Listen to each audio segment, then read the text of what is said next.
This episode of Tales from the Backlog, just like every episode, is brought to you by the wonderful patrons over at patreon.com/realdavejackson. Some personal heroes of mine like Chris Nelson, the Top 3 Podcast Crew, Zulgeek, Eric Guess, Rick Firestone, Nick Ficori, Jill, Soccer, ZNA, Cupcake, Kyle, Christian S., Matt aka Stormageddon, JD, Doug Leaf, Jason Emery, Rob Shack, Brian Skirsha, Randall, and 2 new patrons, Jake Martin and Jenny E. And several others have all gone to patreon.com/realdavejackson to kick me a few bucks a month and help support the show. You have my eternal gratitude, my undying love, my everlasting respect, and all that jazz. If you're thinking about supporting the show like these fine people, once again, patreon.com/realdavejackson. You can get bonus episodes. You can sign up at the $5 tier and get my bonus retro gaming show called Tales from the Way Backlog. The game of the month in October is Zombies Ate My Neighbors. You'll also be able to vote in polls for games that appear on the show and much more. Any and all support is always appreciated, and with that being said, let us enter the survival horror.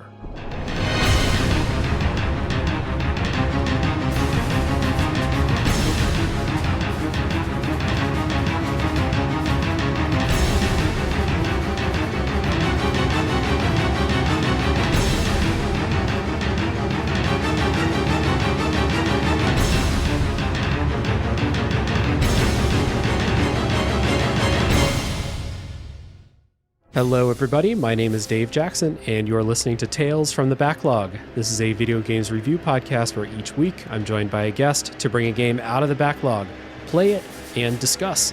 My guest today for this episode about Resident Evil is a friend of the show, Master of Unlocking, back for the 3rd time on the show, Adelaide Lohkamp. Welcome back. Thank you. It's good to be back. Of course. We talked about Silent Hill 2. We're talking about The Last Door last time. Now we're talking about Resident Evil. This has become every October. Yeah. Coming back for Horror Month. I am me and Adam, I guess, are probably the designated horror people. Right. Yeah. So, we are going to talk about Resident Evil today, but I do want to give you a chance at the top of the show, as always, to talk about your YouTube channel called Back on My BS, where we have some gaming content going on. So tell everybody about it. Yeah, it's mostly review style content. I talk about either games that I enjoyed growing up, or I've done a couple of videos on ROM hacks of English or of Japanese releases, things like that. Yeah, good stuff. I remember a video about Killer 7 back in the day, a long time ago now. That got me interested in playing that game, and a video about the benefits of playing with permadeath in video games, which is a little tendency that a lot of us have to try and turn that off in stuff like Fire Emblem and stuff. So good stuff there. Also, you want to plug your Twitch channel while we're here? Yeah, I haven't streamed for a while now. I think the last thing I streamed was Rising Zan for Mood, specifically because he asked for it. But I do stream occasionally over at Sister Adelaide on Twitch. Awesome. Yeah, and you can look forward to like PlayStation 1 style horror games on that channel. Yeah that's the vibe. Awesome.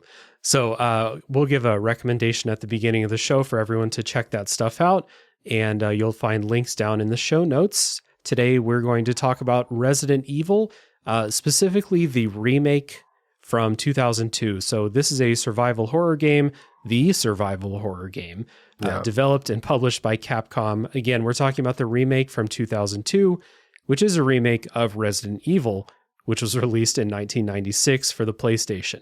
Spoiler policy for this episode: Resident Evil, all these games have stories which are, kind of wild, campy, ridiculous stories.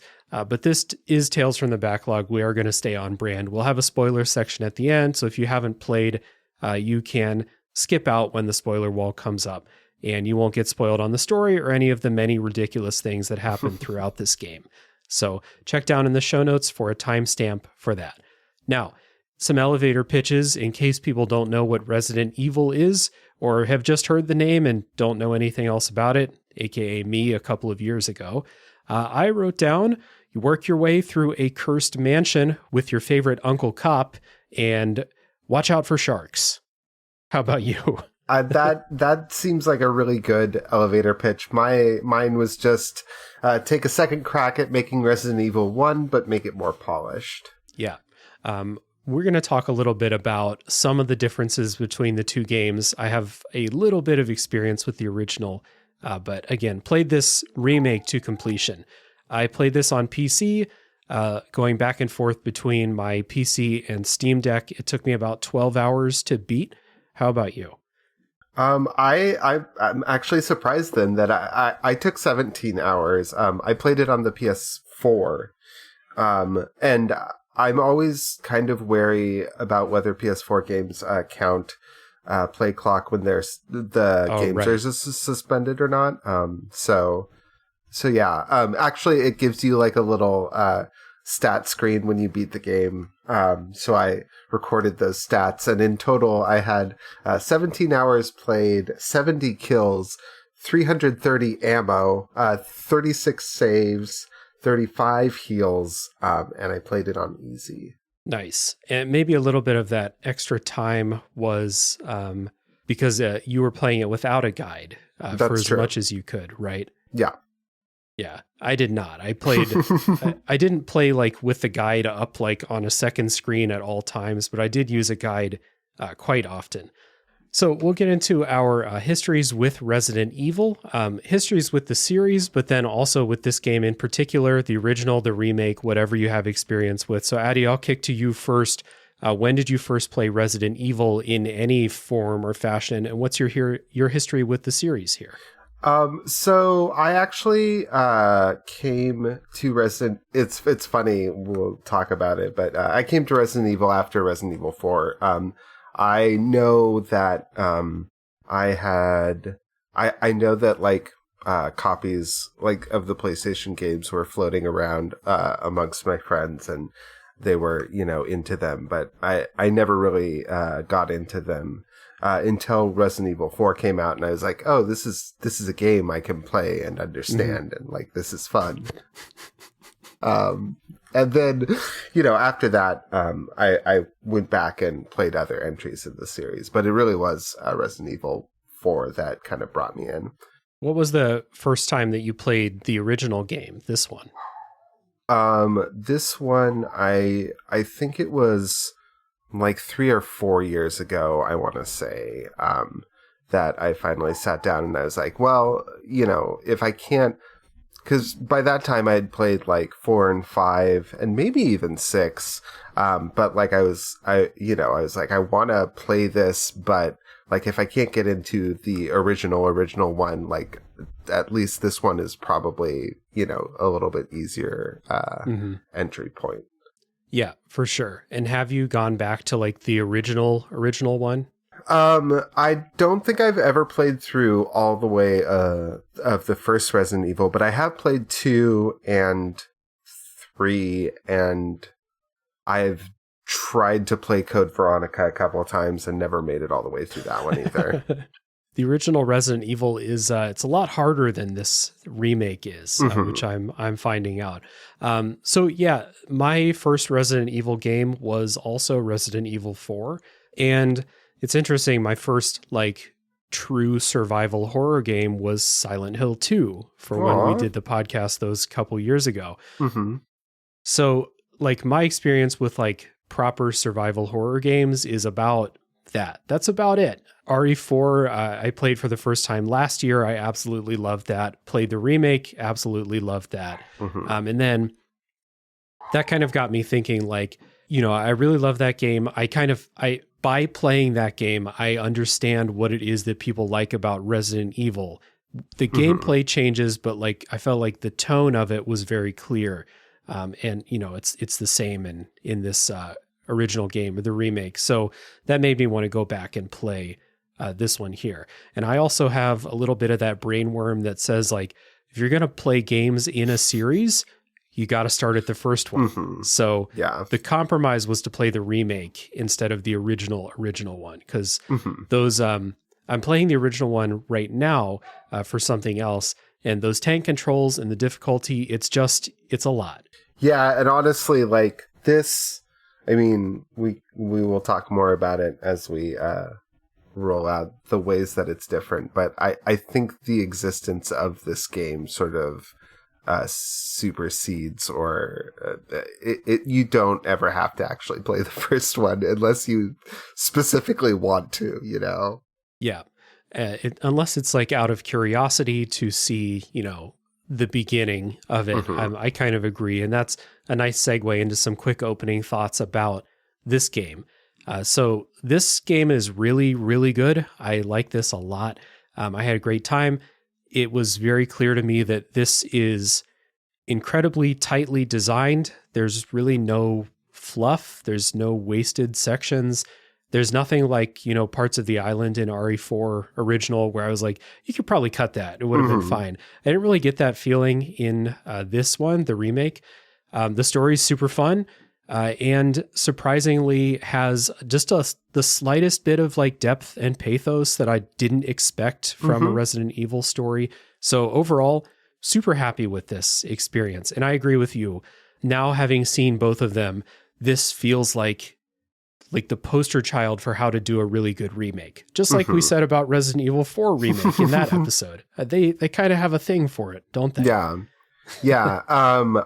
This feels like, to me, in a lot of ways, the shining example of like what they were trying to do with the classic Resident Evil series and maybe not quite getting it right, or you know, iterating, but not really finding what it should have been. And this feels very solid in a way that those games don't. And like I said, I don't think there's like, unless you want the experience specifically, I don't think there's really a reason to play the first one or like 2 or 3 or Code Veronica or like any of the classic Resident Evil games. This is such like an exemplar of that style of game, you know? Yeah, agreed. We're going to dig into that after this music break, and we're going to start with the story.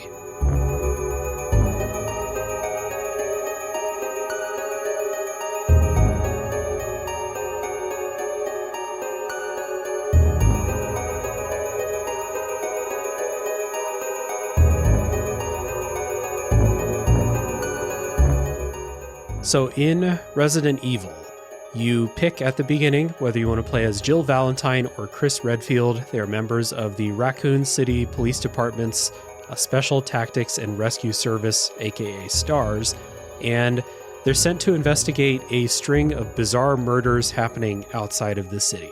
We'll camp out on this for a second because you choose this even before the opening cutscene plays, whether you want to play as Jill or Chris. It doesn't tell you what the difference is, but there are mechanical differences between the two of them. Yeah, so Chris has, like, in terms of gameplay, it's all the same stuff, but he has more health, he has less inventory space, he gets access to some items that Jill doesn't. That means that, like, the way he does puzzles are slightly different. The big difference, I think, really is the smaller inventory space and the fact that he starts out with a different, like, special item than Jill does, which is the lighter. Yeah. And because he doesn't get the lockpick, he needs to collect keys that open the doors that you would use the lockpick for. Right. So you have to pick up keys that take up one of your already more limited inventory slots. So Chris kind of feels like hard mode in this game. Yeah. Despite having more health. You know, Jill has more inventory space, so Jill can carry more ammo and stuff like that to keep you safe. So I picked Jill. What did you pick? Who did you pick? I played Chris this time. Okay, cool. So are there any story differences between them? There is actually. I mean, not like in terms of what the like canon lore is, but Chris has different cutscenes. He has a different like companion character than Jill does. Right. Barry isn't in any of Chris's stuff except for maybe at the end and the beginning. Yeah. Oh, that's right. I remember someone talking about how Chris's companion character is a lot more annoying than Barry. Yeah, she's also like half of the protagonist from Resident Evil Zero. Okay. But it's Rebecca Chambers, who I think is supposed to be part of like Alpha Team, but she's a medic. Cool. So whoever you pick, along with, like I said, if you pick Jill, you're along with your partner Barry. And then if you pick Chris, you have your other partner whose name I already forgot. Short-term memory. Rebecca. Rebecca, okay. And then also your other teammate, Albert Wesker. They go out. It's in this really cool opening cutscene, which in the remake, if I remember right, is like, it's like an in-engine cutscene. Mm-hmm. Whereas in the original, it's this really weird FMV, like, I hesitate to even call it B movie. It's like D movie. Yeah. FMV sequence. It's so bizarre and out of place, and it's got like little like character intros in the middle of it, like a TV show or something. Yeah. So they go out, they find a crashed police helicopter, but a bunch of dogs attack them, and they have to take refuge in this abandoned mansion nearby. And the team splits up to investigate the mansion. I don't know if this is how it works with Chris's story, but Barry is just constantly like, oh my God, like comes in, saves Jill, and is like, oh my God, that was so dangerous. Like, wow, this mansion's fucked. All right, well, I'm going to leave again. We're going to split up again. So I'll see you in 5 hours. Yeah, that's basically what happens with Rebecca too, which is weird because they purposely like play her like she's a little bit, she's like the medic and she's like not good at protecting herself, but like right. Chris just keeps on letting her wander off and do her own thing. Same with Barry. Barry's just like, wow, Jill, you barely got out of that one. Okay, well, I'm going to go hang out in the dining room, the safe dining room. See you later. So kind of weird. It all kind of fits in with this campy tone that the game has. So I just wanted to talk about this for a little bit because this is, it was one of my favorite things about RE4, and it's also one of my favorite things about this game is how goofy and campy and weird this story, these characters, this dialogue, the voice acting, all of it kind of, it's just a little bit weird and off. I think it's great though. Fits. Yeah. I think what's interesting about the voice acting in this game is it does feel like dated, but it feels professional in a way that like the voice acting in the original release doesn't. It quite literally could have been that they just pulled people in from the office to record lines for the game, That's what it sounded like. Like I was playing today and I was like, Barry said a line that was like 2 sentences to Jill. And I was like, this sounds like they chopped up 4 different takes and spliced them all together. Like he did not speak these 2 sentences in a continuous way. Yeah. It's real weird. But in the remake, I agree. It does sound professional. It's still weird. It's still like, late 90s, early 2000s voice acting was before. Well, I guess in some games they did sound like very, very professional, but most of them didn't yet. And this is still firmly in that era, I think. Yeah, I think like in terms of like high watermarks for voice acting, I think like Metal Gear Solid was maybe the first like game that really sounded like it was voice acted by like professionals that were trying to sound like they're working their characters. But nothing really else like caught up for it with it like for a really long time. So yeah, and kind of going hand in hand with the voice acting is the dialogue in this game, which has been updated in the original. It's from what I've seen of my like couple hours playing the original, it's not as weird in the remake. There's the classic, the famous "you were almost a Jill sandwich" line from the original, which is not in the remake, but they changed it to wow, because like a ceiling is falling and like about to crush Jill, and they changed the line to wow, if that thing got you, you could have fit into a sandwich. So it's not like they changed it to something serious. It's just not as weird, Yeah, I do kind of miss the old dialogue, I think there is a kind of like I have strong opinions about the intro sequence to Symphony of the Night, which is like every like re-release of that game has like a retranslated intro that I kind of hate with people that are not being nearly as dramatic. And I think there's something like really charming about like the bad translation. Like they could have even had like, you know, the re-recorded lines. I kind of wish they had kept the old script. Yeah, I agree. But like the cheesy tone is still here. And it extends past the dialogue into the stuff that you're doing, the kind of puzzles that you're solving, the things that are happening in the plot, the way that this mansion is set up. Like some of this mansion feels like a place where people lived, and then some of it doesn't. Like, you know, there's the thing where you pick up a key and a suit of armor with spinning saw blades starts going down a track at you. And it's like, what are they using this room for in the mansion? Yeah. So a bunch of weird shit like that. That what I think is a survival horror thing now that I'm playing more of these games, how every bathtub is disgusting and every bathtub is interactable, and you interact and it says, do you want to stick your hand in the dirty bathwater? I'm like, well, yeah, obviously. So stuff like that. Yeah, it is kind of a funny reoccurring trope. It must be like, I feel like it must be like an anticipation building thing, right? Like, you know, like it's a way to craft like jump scares or whatever. You know, something is going to happen when the water is gone, but you know, you have to sit there and watch it happen. Yeah. It doesn't go quite as far as like, you know, sticking your hand down dirty toilets in this game, but it's real weird. I mean, you always find something in the bathtubs after you drain the water too. So like, and it's not normal things. It's not it's like a dagger soap or something like that.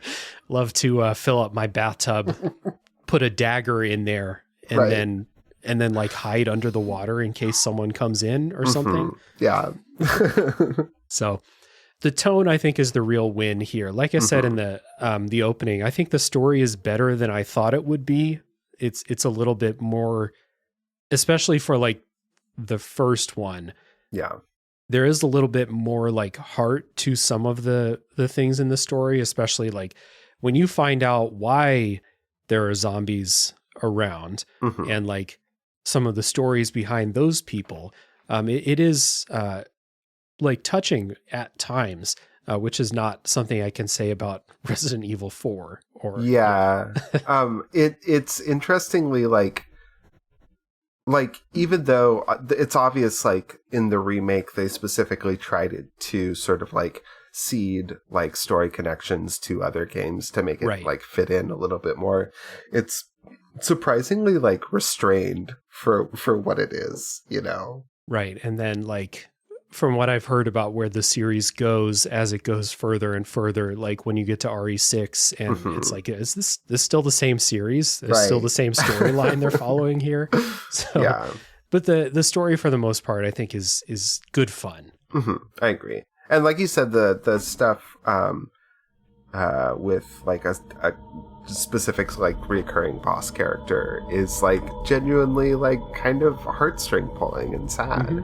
Unexpected for Resident Evil.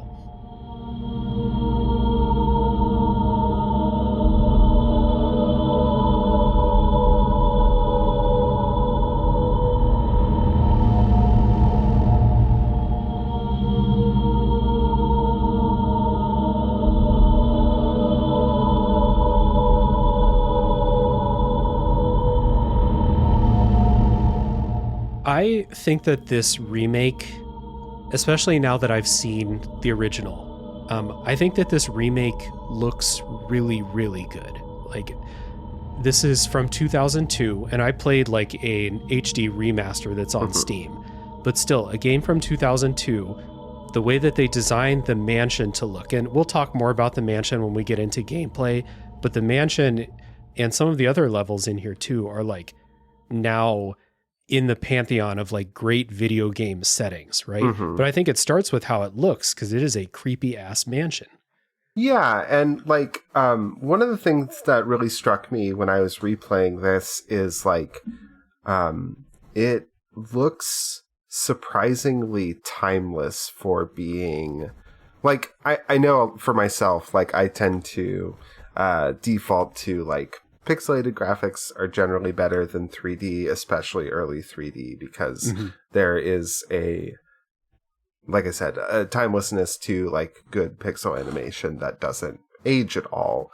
And I don't necessarily think that's true with a lot of 3D or early 3D, but, like, this is, like, well crafted. It's high definition enough. Like, the character models kind of look like dolls, but, like, even that isn't, like, so bad or distracting that, like, you know, it's not, like, uncanny. It just feels of the time, you know?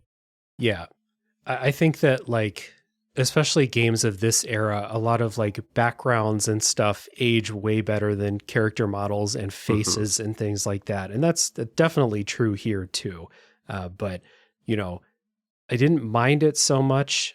I guess I'm just really focusing on how good these, you know, these rooms and stuff look as you're going through.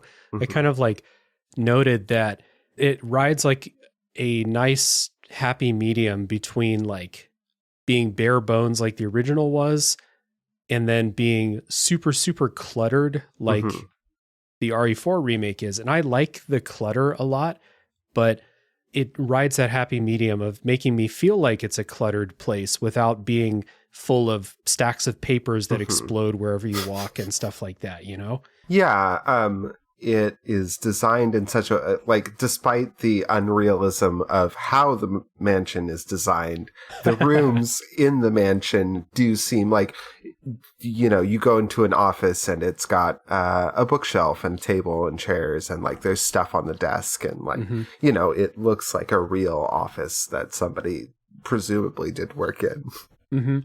And should say that the mansion is much, much bigger in the remake than it was in the original. Like, I fired up the original, I was like, holy shit, there's, like, what is it, half the size, basically, from what I can tell. It's much bigger. The level design is incredible, how it's all interconnected. You really get to know the hallways and stuff like that. It also has a fantastic map in the remake, which is much appreciated. Yeah, we love a good map in a survival horror game. Yeah, one of those that shows you which doors are locked, which doors are open that you've been through, which doors you haven't tried yet. Yeah. I don't think it goes as far as to, like, mark key stuff on the map, but just giving me that indication that, like, yes, you've been in this room. Actually, it marks whether you've picked up all the items in a room, which is super helpful. Yeah. The only thing that I wish, like, really was a frustration, mostly only early on in the game, is not knowing which doors took which keys. So, like, in the mansion, like, when you're exploring around, you'll find, like, 4 different types of locked doors. And every time you get a new key, you basically have to do a loop around the mansion and try every locked door, because it doesn't tell you which ones are the sword doors and which ones are the shield doors. Right. As another extremely realistic way the mansion was designed, right? Like, I love to have 4 different types of locks in my house. And yeah, totally makes sense. This game is from the fixed camera perspective that I think a lot of survival horror games work with. And the perspective shifts from room to room, or even shifts as you're going through a hallway or within a room or something like that. This fixed perspective gets a little bit frustrating with how you run. Like, I would constantly like run through a screen transition and then because I'm not playing with tank controls in the remake. You can if you want to, but I'm not. So pushing forward to leave a room is now the same direction as it is to go back to the room I was in. That happened to me a lot. So I had to train myself to, like, go through a transition, let go of the control stick, let the camera do its thing, and then pick it back up, you know? Yeah, that is one kind of unfortunate. I actually like, I kind of love fixed camera angles. I know they're not like an industry thing we do anymore because you can just create a floating camera and everything's 3D modeled, so you don't really need to worry about it. But I think there is like a artistry and or at least can be an artistry and like intention of like how and where the camera is placed in each scene. So like you can do cool things like you're going through this hallway, but instead of being like a top down or like a flat perspective, you're seeing through the window, or like, you know, there's the camera is like placed under a table or something. You know, there's a lot of like cool things that you can do with it that you don't get from just a free camera. Right. And they can also hide stuff from you. So you're encouraged to poke around in corners, kind of, if there's a section of the room that the camera's not showing, you're encouraged to go check it out. You might find an item in there. There might be an enemy waiting for you there. It's all within the realm of possibility. So like, I know like I kind of had that issue where like I would leave a room and then go right back into it on accident. But I do dig the fixed camera in general. Just from, like you said, the way it makes it a bit more cinematic and also gives the designers more like control over what you see and when you see it, you know? Yeah. So they've set up a bunch of cool stuff because of this. Yeah. Along those lines, because the developers are seeing what you see and when you see it, do you find this game to be scary? No. I don't know why. For some reason, Resident Evil games have never been scary games to me. I don't know if it's just like by the time I came to them, they were at the like sort of outsized action portion of the series, and then like going back now, even though like it does a good job with atmosphere, like that bald zombie turning around is never going to be scary to me, you know?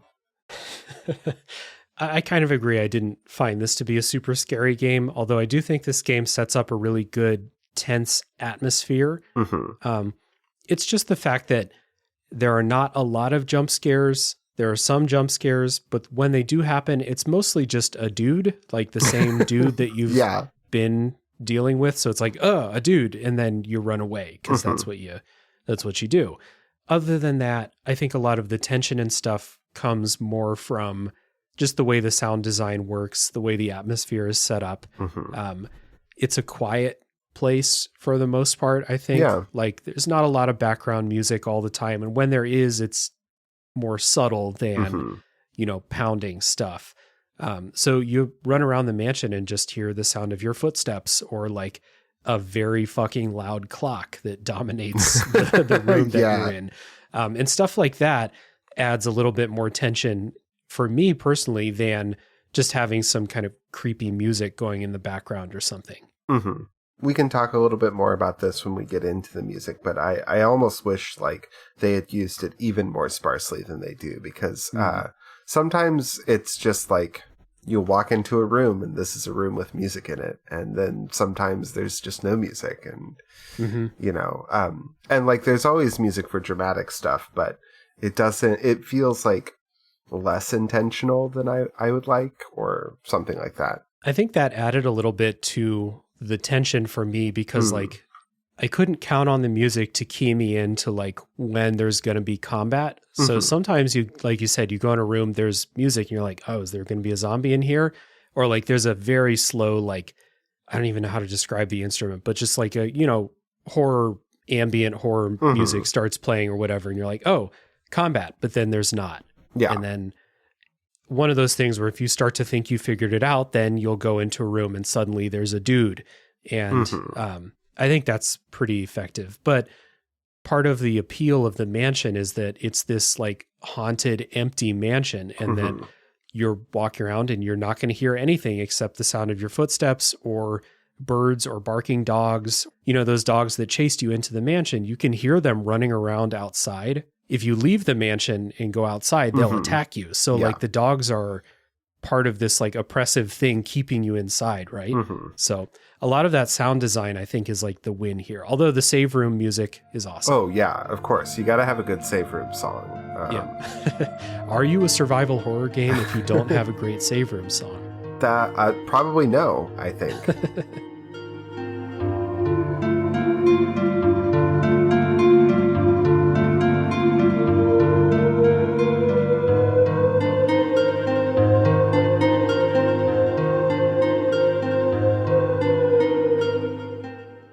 In that fixed camera perspective, you're playing in third person. I already said you have the option at the beginning. You can play with the classic tank controls or not. I will never choose tank controls when given the option.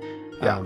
It's just real tough. I get used to them after a while, but I am never like a master of them. Yeah, no, I also feel like it's one of the things that kept me away from the original games in the first place. Like there are adaptable, and I know some people are like, oh, having difficult to use controls increases the horror, but that just makes me angry. It does not make me scared. That feels like a very artificial way. Like, yeah.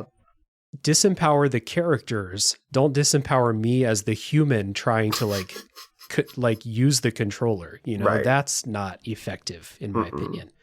So it has a kind of an old school system. You mainly fight with guns, and you have like a left trigger to raise your weapon, right trigger to fire. You'll auto aim, or at least you will if you're playing on easy. I don't know if it's different on different difficulties, but I played on easy as well. I don't know if I mentioned that. I think it auto aims regardless, I want to say. Okay. You can also manually aim, but it's really weird and not really worth it, in my opinion, unless you're like aiming up to try to get a headshot or something. Yeah. One of the things that I find kind of fiddly about this system, unfortunately, is like there are flying enemies, and there are also things like dogs, which exist in a lower hitbox, I guess, than the zombies sometimes. So like sometimes if they're really close to you, you'll have to aim directly down to hit them. But if they're far enough back, you don't. And then sometimes you're like, oh, I'm gonna aim down just to be safe because it's a dog. And then you'll just shoot directly into the ground. Yeah. And shooting directly into the ground feels bad because ammo is limited. Yes. Playing on easy mode, at least, it's not to the point where you have to count every single shot, but you cannot just go spray bullets wildly, or you're going to have a really hard time. So you'll learn, I think, you should learn as you're playing this, that a lot of enemies, especially the basic zombie types, you don't have to kill them, and some of them you should not kill them. Running around them is often better, and they're not that hard to kind of like juke out and run as they swing or something. So that's the pro move, I think. Yeah, I agree. You can get away with like, because there's a system by which you can, I think, permanently remove zombies from rooms. But the way that the regular zombies are designed, it feels very intentional to be like easy to maneuver around for sure. Yeah. If you do kill them and you don't light them on fire, which is why it's good to have Chris's lighter, but Jill finds a lighter pretty early in the game anyway.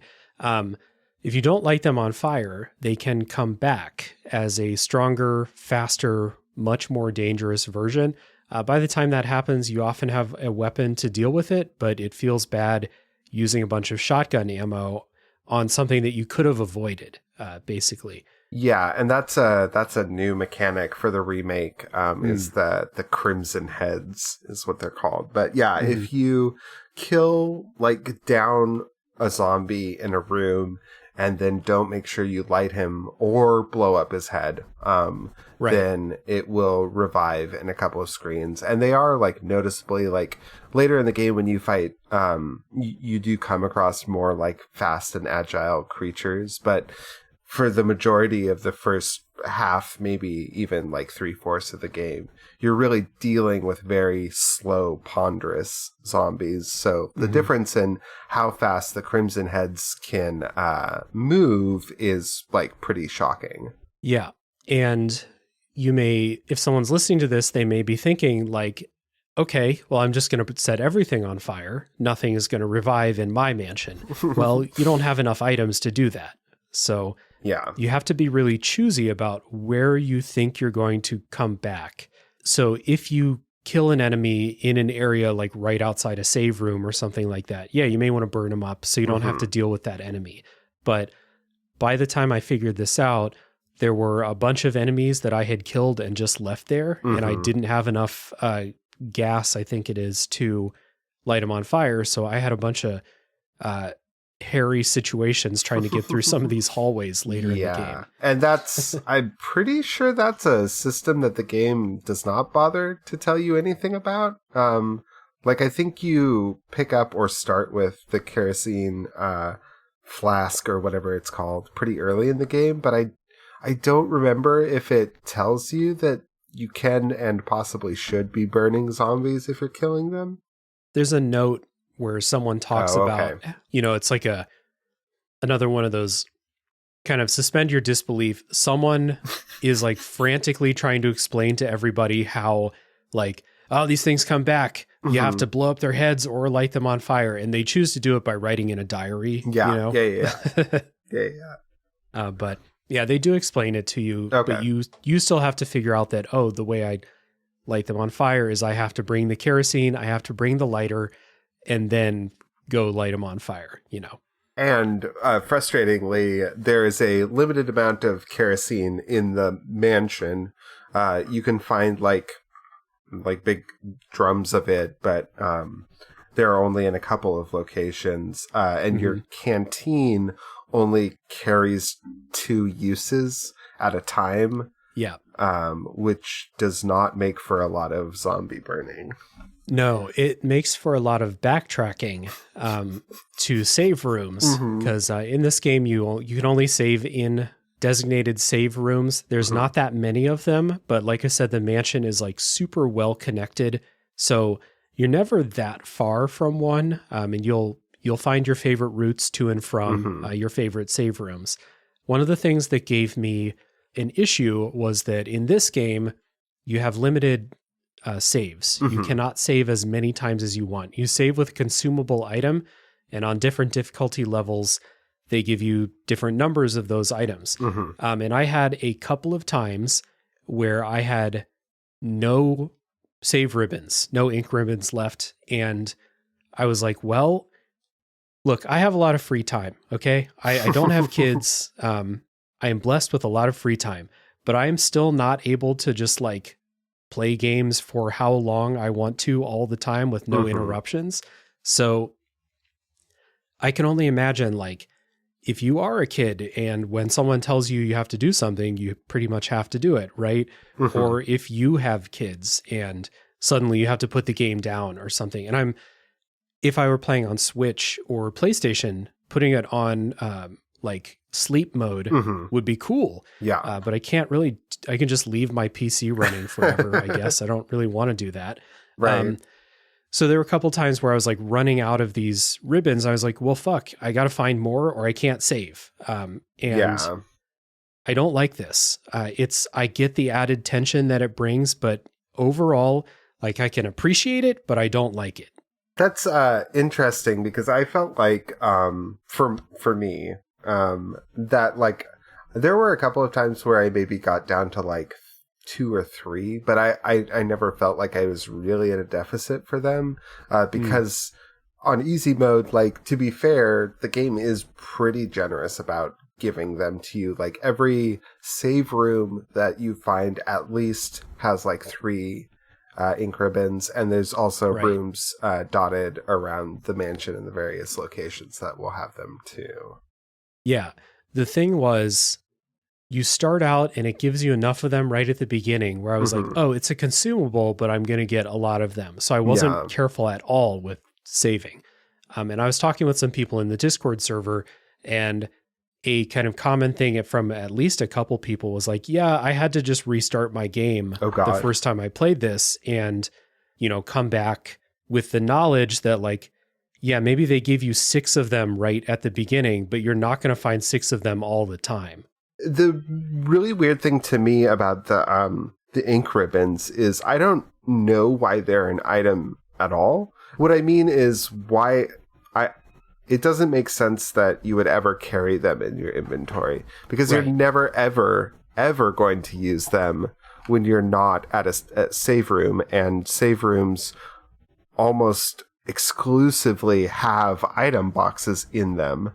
Right. So what I did was I would get to a save room, I would go to the item box, pull out my ink ribbons, save my game, and then turn around and put them right back into the save or the item box. Yeah. And so every time you start up your game again, you're like, okay, first order of business, put the ribbons back in the box, and then we can continue. Yeah. It is just a little bit of like added inventory pressure. Like when you pick up ink ribbons, they're super valuable. You should pick them up. Yeah, that's true. But then you have to carry them all the way till you find an item box. And especially as Chris, I mean, if you only have 6 inventory slots, you have your weapon, you probably have a key, you probably have like some key item that you picked up from doing a puzzle, you're going to carry ammo, you just picked up some ink ribbons, you run out of spots like real quick. Yeah, that's true. It just, it struck me as interesting while I was playing. Like there were very like, except for the times when I walked into a room and picked up an ink ribbon that wasn't in a save room, like it just seemed like it might have made more sense to just have it be a resource that like doesn't exist as a physical inventory item. Kind of like the defensive items work, or your like unique item. Oh, right. Yeah. They get their own like special slot. Yeah. It was interesting with the saves and the ink ribbons. I think this is the last thing I have to say about them. This was the thing that made me realize I was playing on easy mode, because you pick at the beginning, you can't see what difficulty you're on. There's no way to change it once you start your game, because it populates all these items around. And so I was looking it up and I was like, well, shit, I'm out of these ribbons. I've saved 18 times, and I'm looking on like the guide, and it's like, if you're playing on normal mode, you get 30 ribbons. I was like, man, I have like 10 hours left in this game. Like, am I going to make it through? And then I kept finding more and more, and I was like, okay, I must be playing on easy. Good job, Dave. That was a wise choice. Right choice. Good job. Yeah. But yeah, those, you get these defensive items too, and they kind of occupy their own slot. And you have the option, I think, at least on easy, to set them to like automatically work when you get attacked.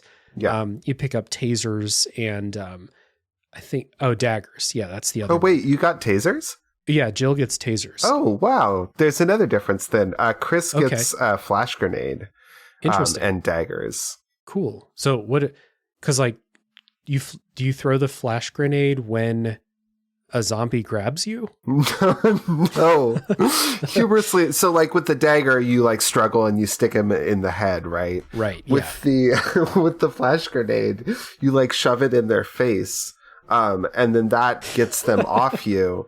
And then you can shoot the flash grenade for like an auto head destruction. Oh, sweet. Yeah. Jill just gets tasers, and you tase them in the neck, basically. Yeah, the flash grenade, that's very funny. I love that. Yeah. You just kind of shove it in their face. And the flash grenade explodes like while it's in your hand, or like stuck to their face or something? No, you like put it in their mouth, and they, gotcha. are like, oh no. And then you can like blow it up if you shoot it. Gotcha. Yeah. Did you do the auto option for these two? Yeah, I never was like, they're not so plentiful that like there's definitely many times where you're running around without them, but like I never felt like I needed to be like careful or like choosy about when I was using them in the same way that you might with like healing items or ammo. Yeah, those were just kind of like, if it happens, I get attacked and I end up using a taser, that's cool. Now I don't have to use a healing item. So it's all right.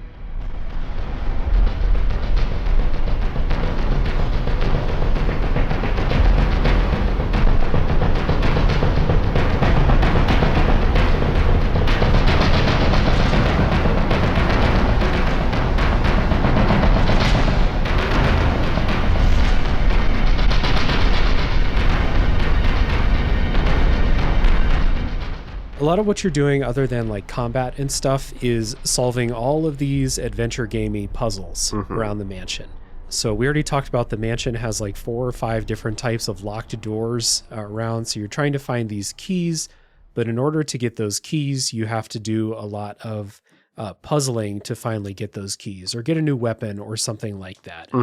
Picking up items, examining them in your menu, combining items together sometimes to solve puzzles or create keys, etc., etc. How do you find these kind of adventure gamey elements to it? We talked about this a little while I was playing, but like I was surprised how like not difficult I found them, and realizing, of course, that I've actually played this game all the way through at least once before.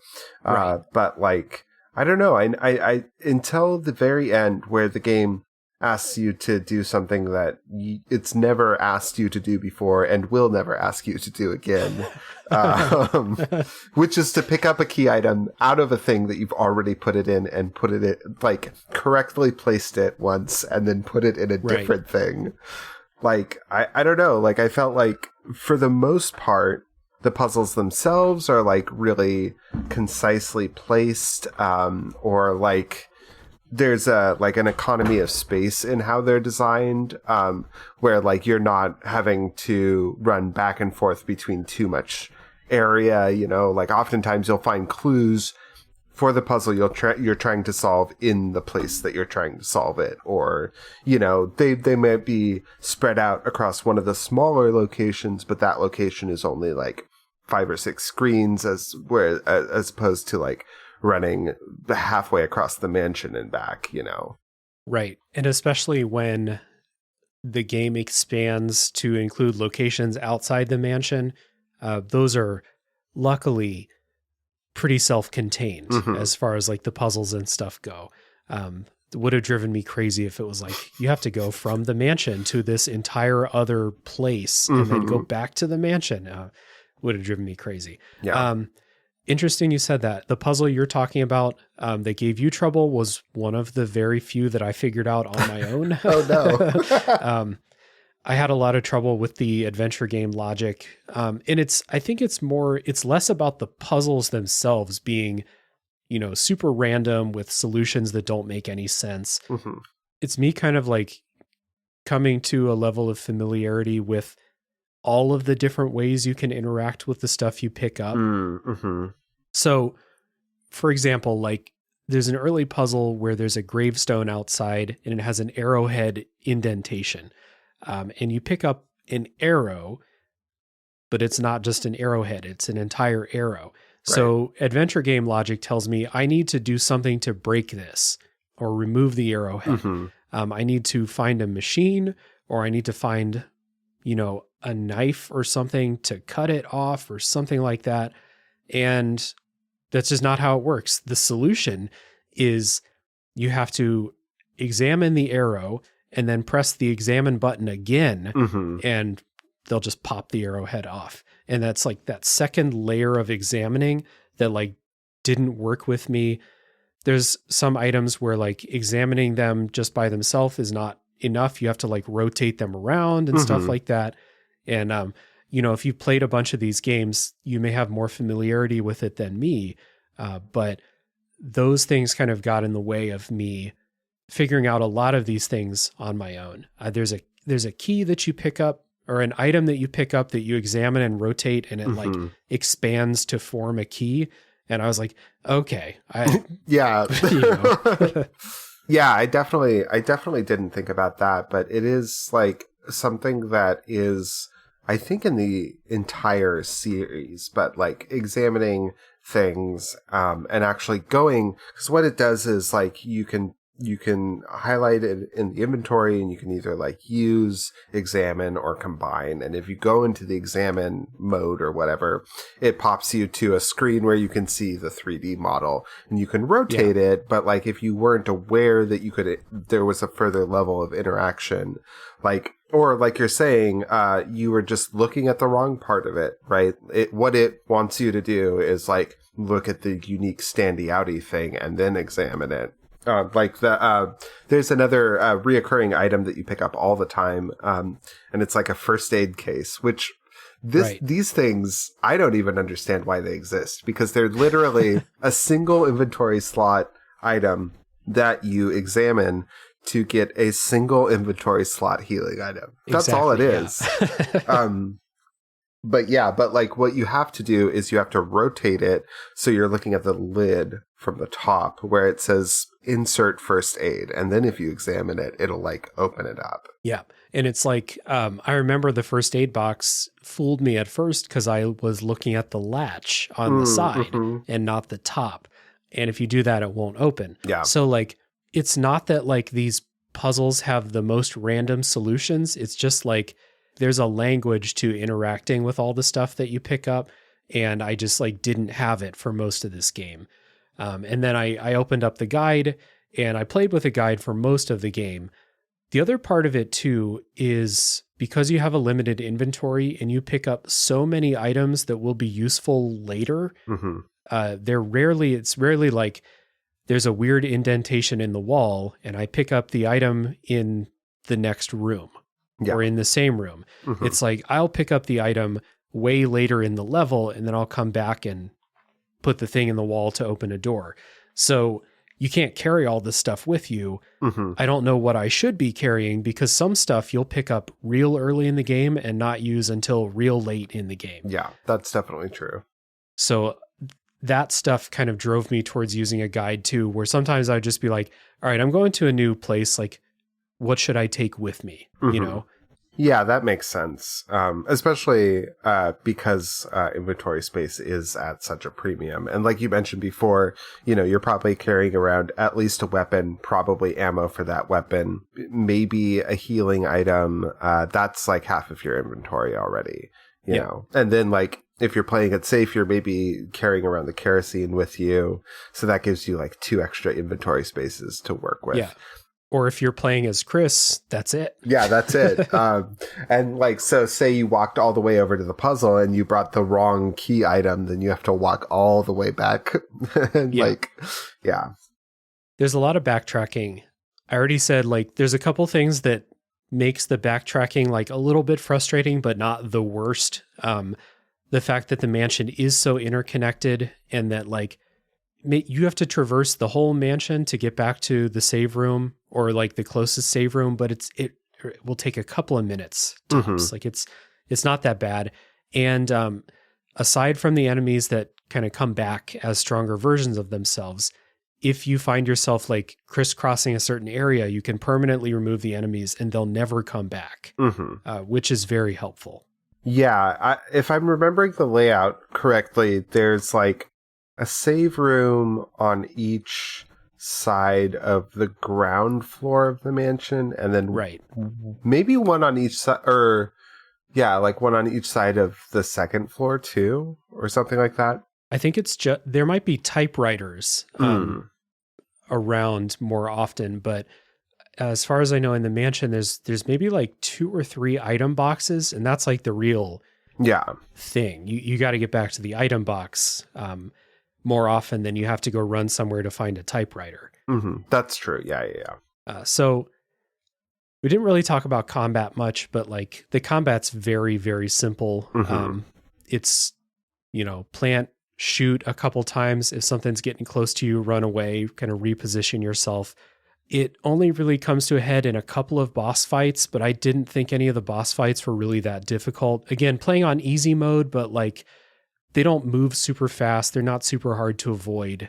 Yeah, I don't think this series has really ever had a good, at least in these classic entries, has had a good track record with bosses, because unfortunately, oftentimes boss encounters are just what if big enemy, and you can't run away and you have to shoot them more, like, and that's about it.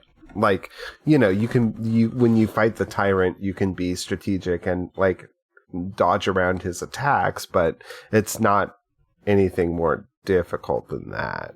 I will say something I thought was cool, that not all the bosses, but some of them have alternative ways that you can like kill them, basically, where if you do a little side quest or something like that, you might not even have to fight a couple of the bosses.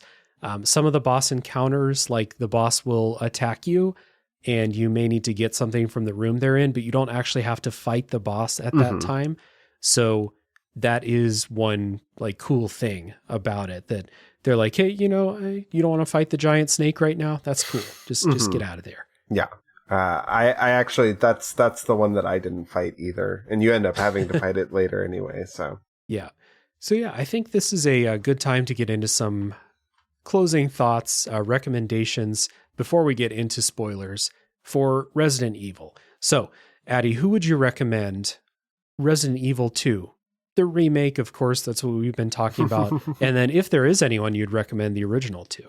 I think honestly, like 100% if you're a survival horror fan, but somehow missed out on this game, definitely play it. But honestly, like, especially from how the difficulty is scaled in the easier modes, I don't find it, I don't think it would be like prohibitively difficult for a person outside of the genre to play either. And, I still think it's an incredibly fun and valuable game outside of its context as a survival horror game. So maybe even taking into account that the easy mode does exist, I would kind of recommend this to most people. I would not recommend Resident Evil 1, the original version, to anybody.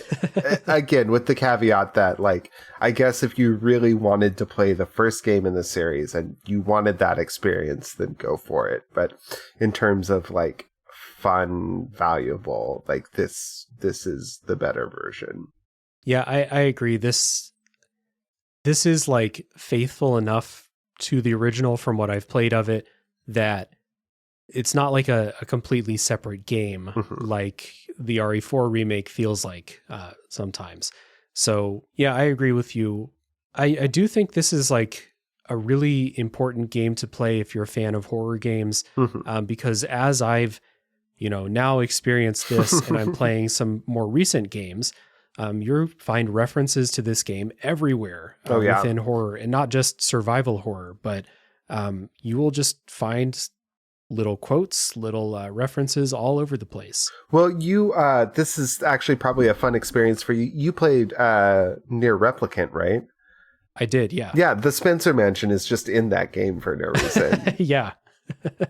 I'm also playing Signalis right now, which is like directly inspired by this game. Yeah. And so playing this first is cool to then see all of the references and game mechanics and everything that have been adapted and tweaked to make Signalis the game that it is, which if you haven't played Signalis, you should play it. It's real cool. Okay. I haven't played it yet, but it is in my sphere of awareness. Yeah. But yeah, I think this is like a really easy recommendation. The only people I wouldn't recommend this to is if you just like really don't like games that limit your capabilities to save, to carry as much stuff as you want, to kill everything that you want to kill, stuff like that. But it may sound bad, and I complained about the saves because I do think that sucks. But the rest of the stuff, the inventory limit, the ammunition scarcity, it's really not that bad. And you can always play on easy mode because that's an option. And it doesn't take away from the things that I think makes this game good to play it on easy. No. I think it just makes it a little bit smoother, especially for people that are coming to it from like a modern, more action focused, gameplay experience. Yeah. It's a game that I'm like really glad to have played finally. And I guess I gotta credit Resident Evil 4 for just opening this big can of worms. And it'll be interesting as I like probably go on to play the remakes of 2 and 3, which I don't think I'll go play the original games besides maybe just booting them up to see. But it'll be interesting to see like where the series goes from here. And the ultimate goal of getting to RE6 eventually, and then I'll stop. Yeah. Well, and, it'll probably be smoother sailing on the second and third remakes because those use the Resident Evil 4 gameplay format. Yeah, those are just straight up action games, right? Mm-hmm. Yeah, pretty much. Do they still carry over like the adventure gamey puzzle stuff? A little bit, but it's a lot more. It's did you ever play 7? 7? RE7? No. Okay. Oh, RE7. No, hell no. That game looks incredibly scary. It isn't. Oh, yeah. Sorry, I forgot. It streamlines a lot of the puzzle elements of the game. Mm-hmm. So there is the like, bring the thing to put the thing in the thing, and go to the other part of the police department where you have to put something in this thing. But it's not as complex, I would say, as like the original versions. Gotcha. Yeah, it was just interesting to me how, take this back to 1996, and a lot of the like popular types of games like point and click adventures were a lot more popular back in 1996 than they are now. So taking a lot of those, game mechanics and puzzles and stuff from that type of game. It was interesting because I was playing this. I think I played this like directly after Monkey Island, which I just played for the first time. So immediately like keyed me in on some of this stuff. Mm-hmm. And it's interesting. I don't remember. There was someone on Jala Slack who made that connection too, which is something I've never really thought about. But like, there is a really strong through line between like adventure games and survival horror games that I don't think I really ever made the connection to. Yeah, I think like large parts of what you're doing in the game are basically the same. Just add in combat, and obviously, you're in 3D now, but a lot of that stuff is really, really similar. So I guess if you're listening to this and you hate point and click adventures, there's a lot of that DNA in this game too. Yeah, that's true. So, before we get into spoilers, we'll do a little bit of housekeeping. Addie, where can people find your Twitch and YouTube? Once again, I am at Sister Adelaide on Twitch. The YouTube channel is back on my BS. Awesome. And we'll find links down in the show notes again, so that you can easily find those. Really fun Twitch streams, highly recommended. And for Tales from the Backlog, you can leave a rating and review if you haven't already. I would very much appreciate that. It helps people find the show. Also, helping people find the show is telling people that you like this podcast. And I know that people tend to like run and scream and hide when you start recommending podcasts or TV shows or anything to them. But I think it's worth it. Help out your friend Dave. If you want to support monetarily, you can do so at patreon.com/realdavejackson. $2 per month gets you a lot of goodies like voting on games to come up on the show. You'll get some bonus episodes and other perks as you go up in the tiers. The bonus episode for this month that was voted on by the patrons is Dead Space, so be on the lookout for that coming later this month. And I do another podcast called A Top 3 Podcast that is doing top 3 lists. It is a lot of fun, I think, so go ahead and check that out if you want to hear me talk about things that are not video games. We are going to take a break, and when we come back, it's spoiler time for Resident Evil. Incredible. Perfect delivery.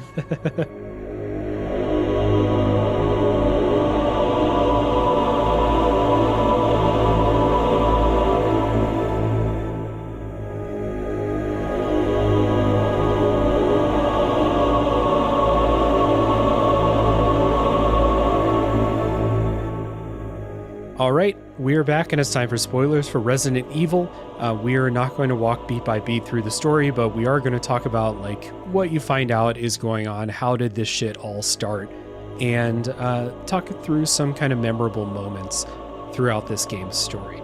So first, I would just kind of want to talk about what's actually going on here, and it's kind of told in like not like a backwards way, but like you find out at the very end what's been going on, and then all the things that you found at the very beginning make more sense, I think.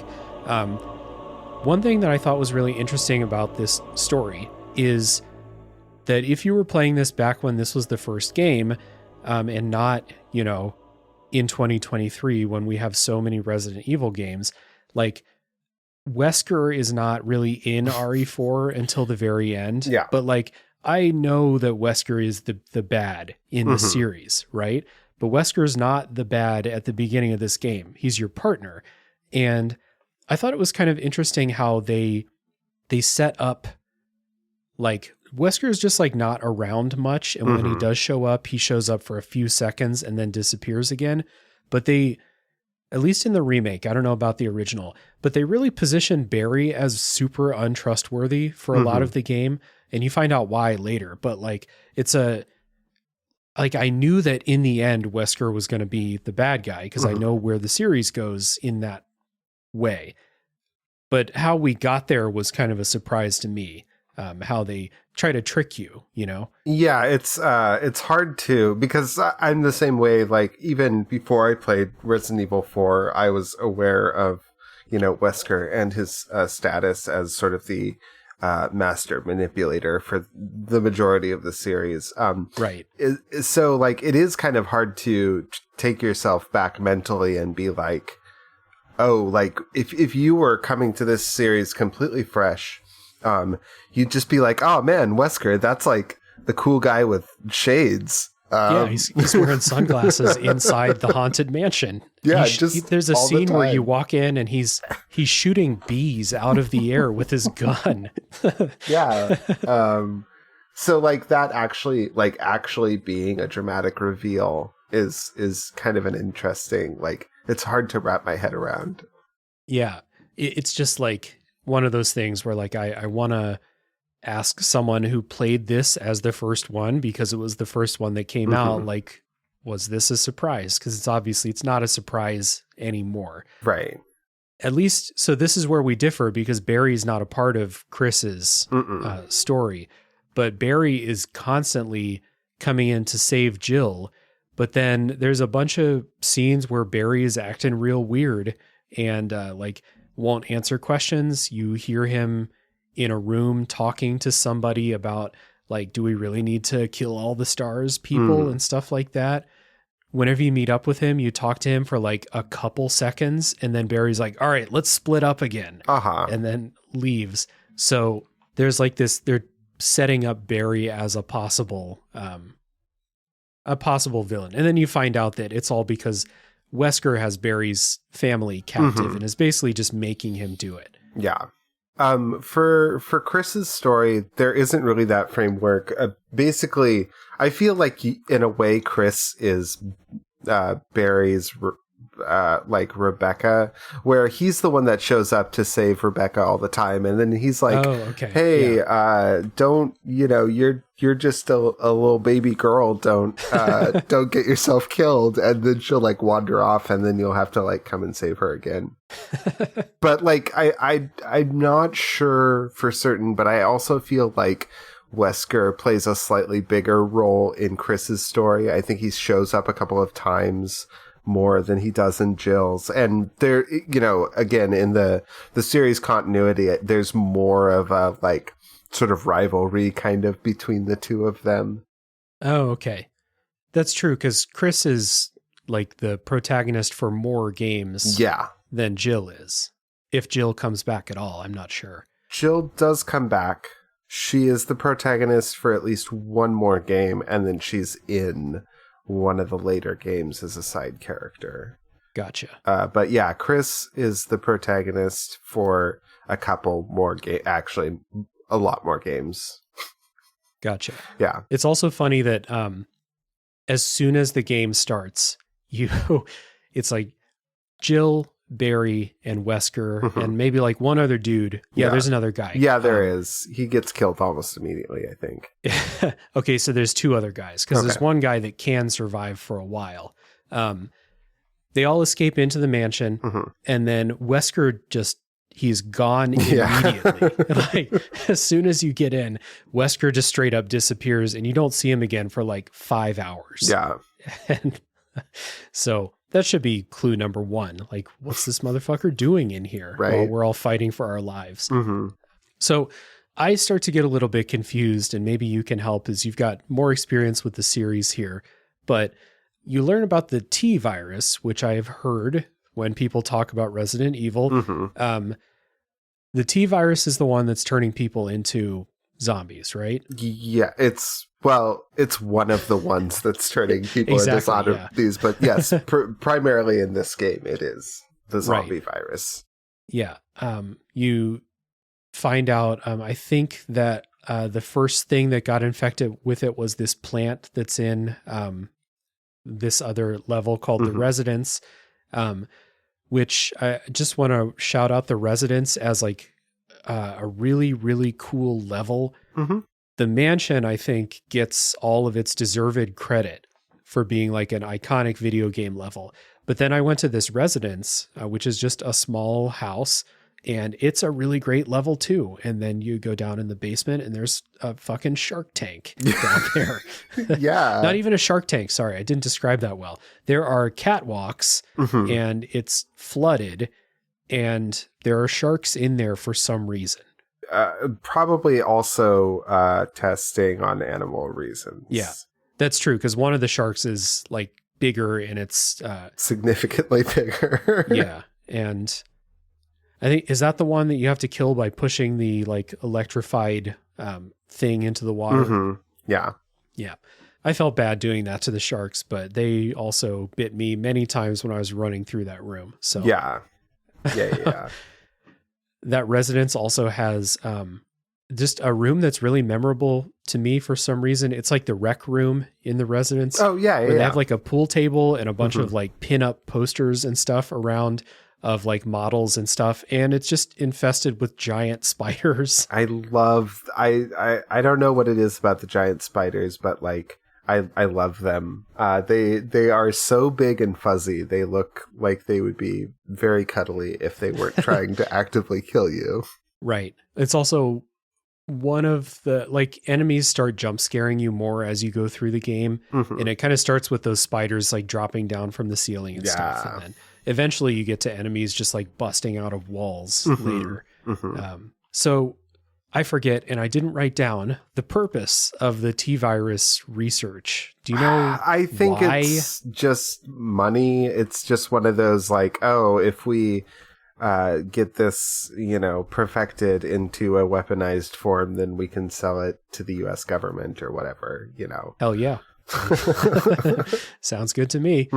But then it starts to get like out of control, and as you go through, you read a bunch of notes from all the people that like lived or worked in the mansion and stuff, and kind of you can piece together like how things started to get to spin out of control, and now they're going to try to kill all the STARS people to cover it all up, as far as I understand. Yeah, I don't know if like they specifically wanted them to be there so they could get rid of them, or like if it was just a happy coincidence, because like Wesker is embedded with STARS on purpose, right? So he can keep an eye on them. But I don't know if the idea was like he's going to order them out to the mansion to get them killed, and then they can bomb the mansion and it kills two birds with one stone, or like what? Right. Yeah, I mean, this is the Resident Evil plot. So like, when you start getting into the fine details, it starts to be like, yeah, sure, that makes enough sense. Can we also, just for a second, camp out on why Raccoon City, which is essentially like, I don't know, New York or something, has its own special forces? Like, that's crazy. Like, why? Well, I don't know if it's like the size of New York, then, I mean, smaller cities have special forces and like SWAT teams and shit like that. Yeah, I guess you're right. I don't know. I guess it could be like roughly analogous to a SWAT team. It just it always struck me as like weird that there would be like this special elite, and there's got to be like multiple squads of them, right? Because like there's a Bravo team, there's an Alpha team. is your squad Bravo? I think yours might be Alpha, because I think Okay. Bravo's the people that are dead when you get there. Right, that go in before you. So there's at least like, 2 6-member elite, like police, but also military people. I guess I don't have like further context from this series, but I didn't picture Raccoon City as being like that big. But it is. It's like a giant city. I mean, like, I don't know that it's necessarily but it's like a, developed urban city. Right. It's not supposed to be like, at least to the way it's depicted in the games, like it's not supposed to be like a rural town or anything. Right. So then that begs the question why the special forces from the Raccoon City Police Department are out in like the middle of nowhere at this mansion. Yeah. Well, I think the Arclay mansion is close enough that you can chopper there. So I guess it must be adjacent to Raccoon City in some way. Look at us discussing and debating jurisdictions for That's right. fictional this police is an departments. FBI issue. Yeah. That would have been funny if like the FBI showed up and they argued about, whose case it is. Right. Yeah. So I think you have contact with Lisa well before you kind of find out what's going on with Lisa, right? Yeah. Like that's kind of a late revelation. So Lisa is like this monster that you first find in her cabin. It's a good little horror moment because you go in there and the cabin is abandoned. There's a typewriter and an item box, and it's like a nice cozy spot.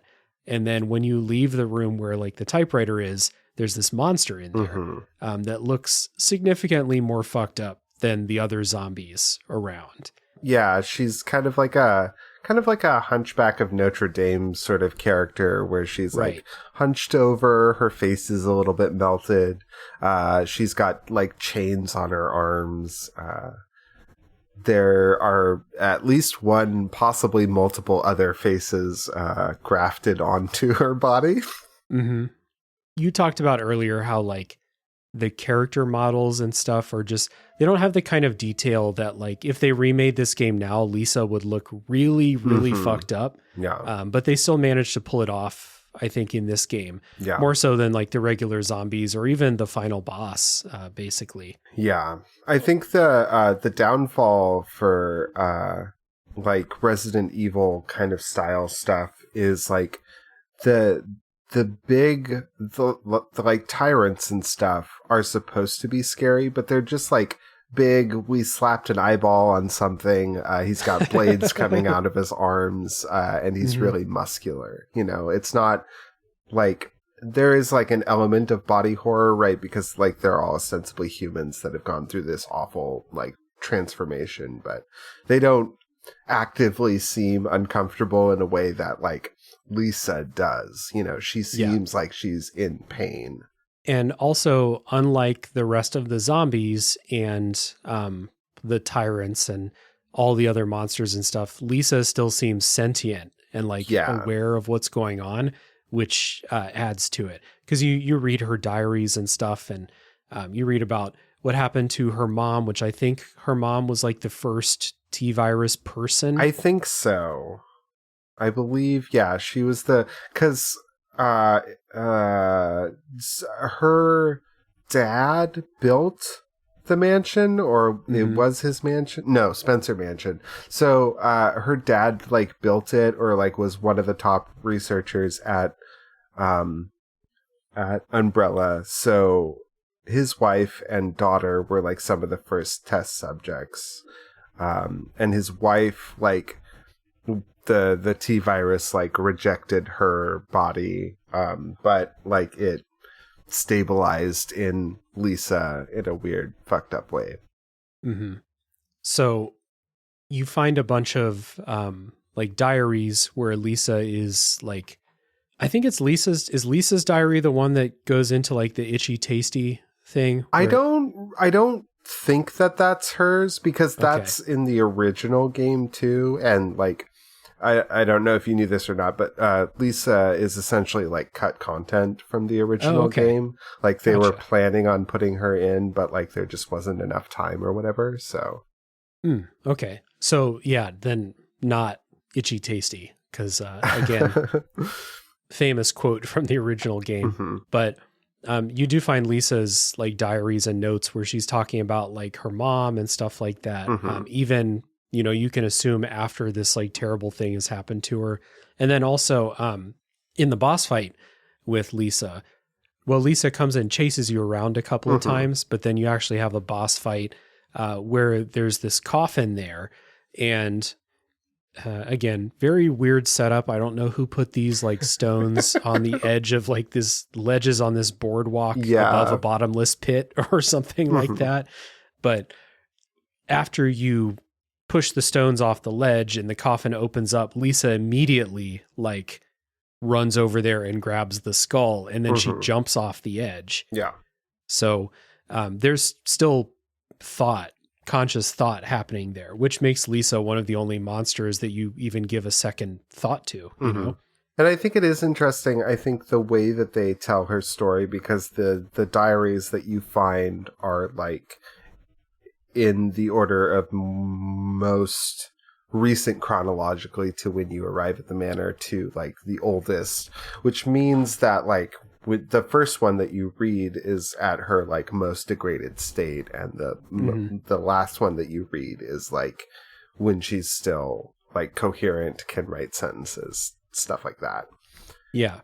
You even find like a like surprisingly nice bedroom setup, like down in the tunnels underneath like the mansion grounds and stuff. Yeah. Which I suppose you can assume has been, well, no, you can't assume it's been long abandoned because there's like candles and shit lit. Yeah, I think she does live there sometimes. Because like I think you find like a family photo there of like her and her dad and mom.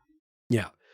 So like this little short story with Lisa, and like this kind of expectation that you're going to end up like having to kill her or something like that. And that's kind of what happens, but not really what happens, like makes it a more memorable short story than all of the kind of anonymous like diaries and notes you find from the other people around the mansion who are just like, zombie number 26, right? Basically. Yeah. So it's a nice little short story. It has a little bit more heart to it than the average Resident Evil enemy, I suppose. Yeah. Or even the, like, you have little, as you go through, because, your original purpose is to, like, figure out what happened to Bravo Team. And you have, like, little story scenes with all of them. But, even, like, those don't carry any sort of weight because they're not really characters. They're just, like, dudes that you run into. Right. Just kind of people filling roles almost. Like you don't really get to know any of these people. Yeah. There's the guy we didn't, you did bring up the opening, not the opening, but one of the first cutscenes where the zombie is snacking on that dude in the hallway and turns around and chases you. That was one of the Bravo team members, but like he was already dead. There's that guy named Richard, who I can't remember if he's on your team or Bravo team. I think he's a Bravo team guy. But he's the one with the snake bite, right? Yeah. Did you end up saving him? No, I was actually really surprised because I felt like so the first time I ever played the remake, I had no idea where the serum was. So he ended up dying because I didn't do it fast enough. And then like this time, I felt like I took a very direct route to get back to that like basement storeroom. I got the serum and then still didn't make it back in time. Weird. Yeah. It's totally understandable that you wouldn't know where the serum is, because before this Richard scene plays out, if you interact with that medicine cabinet, Jill or Chris will just go, a bunch of weird medicine here. Yeah. Or something like that. And then you're supposed to intuit that like, oh, this room's actually like, a doctor's office or something, or a clinic or something like that. Something like that, yeah. Again, love to have a doctor's office in my house. Right? in the house of what I can only assume is an actual medical doctor, right? Because he's like the head of a pharmaceutical company. Yeah. I was able to save him because I booked it. Well, I was playing with a guide, but I did book it back to that room. And then you have a choice to fight the giant snake. We both ran away from it, it sounds like. Yeah. Once it becomes clear that you can just walk out the door. Right, yeah. Like, yeah, if it sucks, hit the bricks. That's right. And that's early enough in the game that like you don't have a lot of resources to spend, so I feel like it's a much smarter choice to not fight it there anyway. And that guy also gets fucked up. He gets killed during that fight. Oh, really? So is it during that fight or is it during a different fight against the snake? Because you fight the snake later. Mm-hmm. I think it is because he dies and then you pick up his gun, I think. Oh, that didn't happen for me. Oh, okay. If you're playing as Jill, that's what happens. Is that how you get the grenade launcher? I think it's like the assault shotgun or assault something or other. Interesting. Well, so if he dies because of the poison, then he won't come in, I guess, when you fight the snake. So that's probably what happened. Okay, gotcha.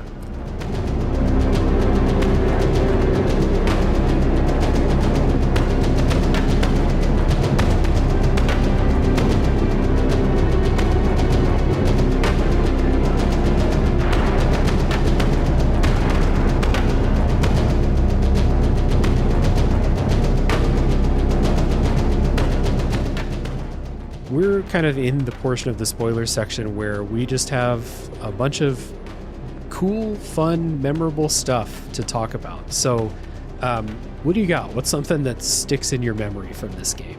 I think what's really interesting to me is the way that they use like characters don't like Jill and Chris don't have much of a character per se. Like they interact with people, but like for the most part you get a lot of characterizations in how they react to their surroundings. So like the way that they look at, like, you know, because Chris is oftentimes very like dismissive of art, so like he'll be like, yeah, this is some painting, I don't really care about it though. You know, whereas like Jill might have something more like interesting or insightful to say, or like Jill knows how to play the piano, but Chris doesn't. I was just going to ask you, does Chris play Moonlight Sonata? No. Rebecca comes and plays it for him.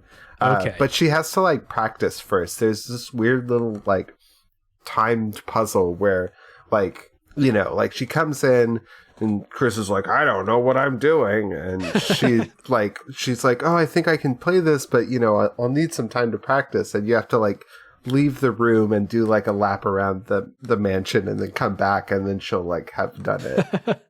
Chris, don't watch me practice. Yeah, come back later. I don't know. It's weird. So yeah.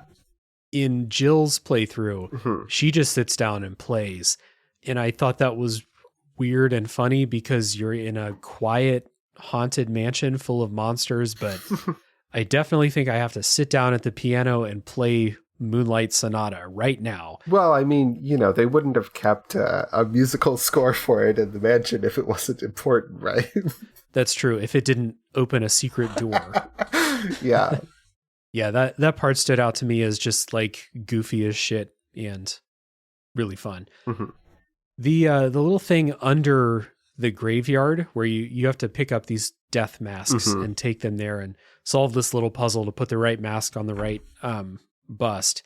And then it's just goofy. Like, I think it was like this era of game animation where it was either difficult or they didn't want to make the coffin subtly move when you put one of the masks on. It like violently shakes when you put the masks on there.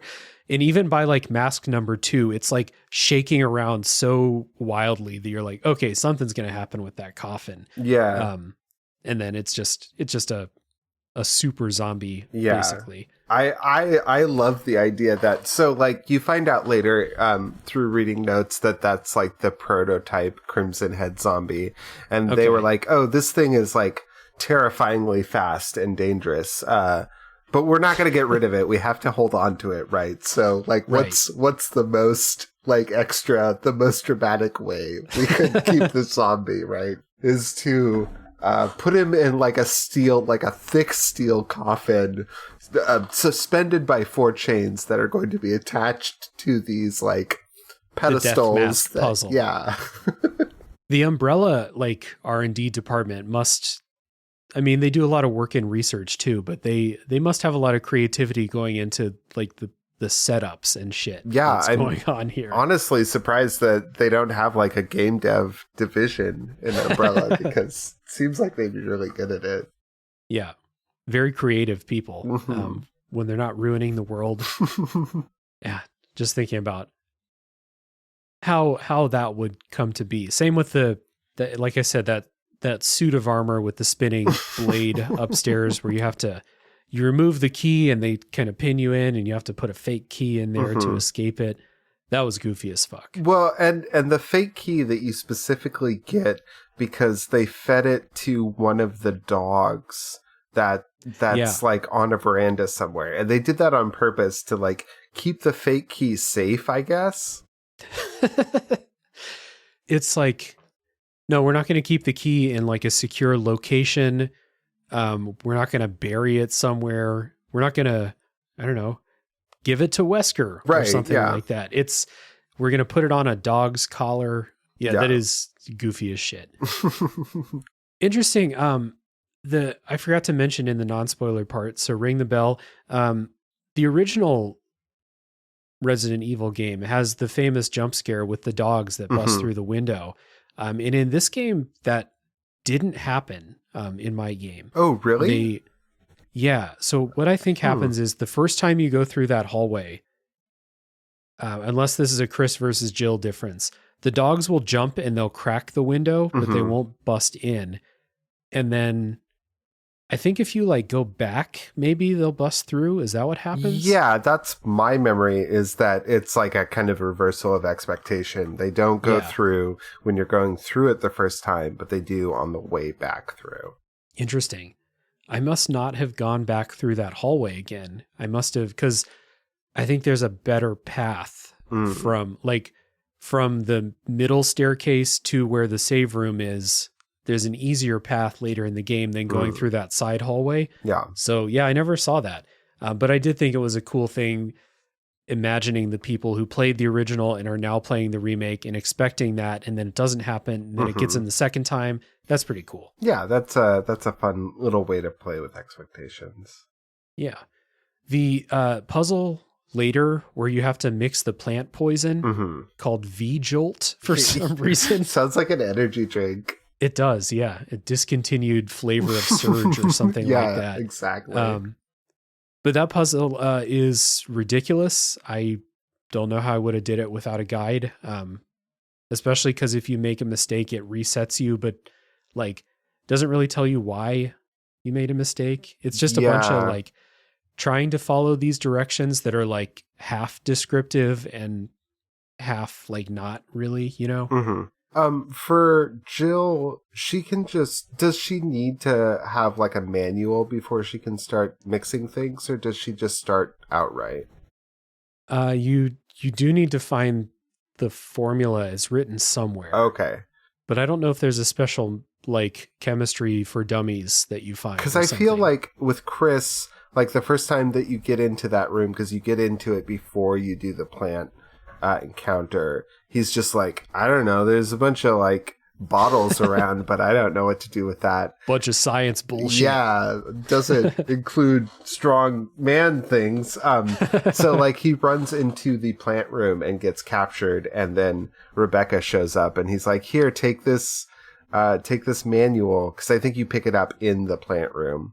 He's like, oh, take this manual and make the plant killer and put it in the basement or whatever. Okay, so is this optional? Like, can you just fight the plant boss, or do you have to mix up this? I think so. I think you do have to make it to kill it. So for Jill, you do like another stage to that fight afterwards, right? So you mix up the plant killer, yeah, and then you stab it. it shrivels up, and then in another room, the plant surprises you. It grabs Jill, and then Barry comes in and saves her, and then runs away again. Yeah, of course. Because like with Chris, I feel like so it grabs him. Rebecca does the thing in the very basement, right in the aqua ring where the roots are or whatever. And then like it shrivels up, lets go of him, and then comes back, and you have to do like another fight in that room. So you do actually have to fight it, though. Yeah. Well, Okay. I guess I don't know for sure. I did fight it. I didn't try to leave, though. Okay, because like as Jill, you don't fight it. It grabs you in a cutscene, and then Barry comes in. Interesting. Okay. Yeah.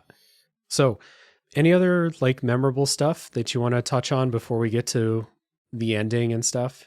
Not really. I think it's just been like a really good experience. I think it's really impressive the amount. I mean, like, I don't want to get sidetracked into old video games have more content than new video games discussion because I think that's asinine. But it really is surprising how like much there is in this as a single package. You know, you have 2 different character playthroughs that have enough differences that they feel like mostly unique playthroughs. You've got, I think, 2 or maybe 3 possible endings for each character, depending on if you saved your person, and then if you saved either Chris or Jill. Interesting. Or just leave by yourself, right? Oh, yeah. So, I mean, that's really a pretty large amount of... And there's actually a puzzle as Chris that I didn't even do, and I don't know what it was for, but I didn't have to do it. It was totally optional. There's like a graveyard area that's in between where the cabin is and the courtyard that has gravestones that have like a plus, a minus, and an equal sign indentation. Yeah. I never picked up the things for that. I did because I was using a guide, and that's where you get the Magnum. Oh, okay, cool. Because I know I picked up bullets for the Magnum, but I never got it myself. Yeah, that's where you pick up the Magnum, which was really handy to have, especially in the lab, where there's just a bunch of things. Because the Magnum, I think, does like automatic head explosions. So real useful to have because you go to the lab later and you're crisscrossing that entire thing like so many times. So yeah, the lab and the ending, I guess, is all we've got left. I don't have a lot to say about the lab except it's creepy, as all Resident Evil labs probably are, I think. And from what I'm to understand, all of the games have a lab. It's fairly common that below whatever thing that you're in, there is a spooky science lab all along. Yeah, nothing like super notable as far as like puzzles and stuff, other than the enemies that bust out of the vents in that section. So let's talk about the endings, because it sounds like the endings are like pretty different for each character. So like when you're playing as Jill, or when you're playing as Chris, is Jill locked up in a jail cell then? Yeah. So with Chris, there is a specific encounter where you have the ability to either save or let Rebecca die. And then the puzzle that you do to save Jill is, I guess, actually optional, although you pick up the items for it, so it seems like it's a required thing to do. But yeah, so whether you saved Rebecca, whether you saved Jill before the self-destruct goes, and then that affects what your ending is. Gotcha. So you can save one or the other, both of them, or neither of them, I believe. Right. And it's the same for Jill. You can save Chris and you can save Barry. I like just checked because like saving Barry felt very natural. Like it wasn't like a choice of like a, quick decision, do this and Barry lives. It wasn't like something like that. It felt like a very natural thing. But I almost forgot to go back for Chris after the final, or the penultimate confrontation. Mm-hmm. That part is weird because like it is odd that the other character, the other protagonist, gets captured off screen and really doesn't have any sort of part in the game until the very, very end. Right. And like you can do the thing with the MO discs to like open up the door to get to their jail cell, but the game doesn't really ever tell. I think it like during the self-destruct sequence, it's like, oh, all of the locks are released, but yeah, you know, that doesn't necessarily tell you, because like up until that point, pretty much every locked door has had a key. It's not like a, you know, like an automatic lock system or whatever. And it's an optional thing to unlock all those doors and even find the jail cell in the first place. Like I don't think you have to even find it. No. So do you know by chance, like, is there a timer when that self-destruct thing is going? I think there is, but it's a pretty generous timer. It's not on screen. So. Oh. Like it was one of those things where it was like, the self-destruct thing is going off. I should save, and then I should go back and get Chris. I wonder if I have enough time. And like, so I like, you know, hurried to go do it, but I wasn't like super efficient with it. And so I was wondering, like, is it a fake timer? And they're just, you know, they're going to let me basically do whatever. They're going to make me feel the pressure that the place is going to explode, but they're not actually going to make it explode if I take too long. That's actually a good question. I don't know if there is an actual timer or not. There might be, because that poison serum quest had a hidden timer to it too, so it could be. But yeah, almost forgot Chris. And Chris has a really funny line when you're escaping, like after the confrontation with Wesker, and Barry shoots Wesker, and then you're fighting the tyrant thing, and Wesker escapes while everyone is preoccupied, because of course he does. Where you're running out, and like Chris is like, I'll stay behind, you go ahead. And Jill's like, but Chris, she says something like, but Chris, you can't stay behind. And he's like, well, can I have my moments too? It's like a really cheesy action movie line. Is there anything like, what is Jill's character like if you haven't been playing as her the whole game? Like, is she just she's just like kind of there. I mean, like, she's excited to see Chris, and she's like, oh, we got to get out of here, but things gonna blow up. And then if you have Rebecca alive at that point, when you get to the helipad, she'll help you fight the tyrant. But that's about it. I didn't really notice any sort of like characterization beyond that. Gotcha. Because I definitely, like, Chris was a part of my game for 10 minutes. And I definitely was like, oh, this guy's a giant meathead. Yeah. That's interesting, though, that you mentioned Wesker is there in your playthrough, because in Chris's storyline, he actually gets killed.